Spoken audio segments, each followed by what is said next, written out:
UNESCO world heritage সাইটে tentative list খ্যাত Neora valley national পার্কের মধ্যে অবস্থিত ছোট্ট একটি পাহাড়ি গ্রাম কোলাখাম। কোলাখামের সৌন্দর্য এতটাই মধুর যে এখানে যদি আপনি একবার আসেন তাহলে আপনার বাড়ি যেতে ইচ্ছা করবে না। এখানকার ফুল, এখানকার পাখি এবং এখানকার প্রাকৃতিক সৌন্দর্য আপনাকে মনোমোহিত করে তুলবে। আমরাও একদিন ব্যাকপ্যাক নিয়ে বেরিয়ে পড়লাম কোলাখামে। আজ আমরা স্টে করব কোলাখামে সাইলেন্ট ভ্যালি হোমস্টেতে।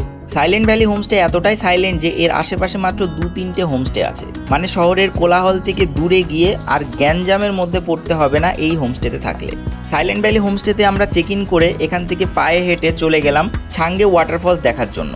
ছাঙ্গে ওয়াটারফল হলো ওয়েস্ট বেঙ্গলের হাইয়েস্ট ওয়াটারফল। এই ওয়াটারফল দেখতে গেলে আপনাকে অ্যাটলিস্ট 750 মিটার ট্রেক করে নিচে নামতে হবে।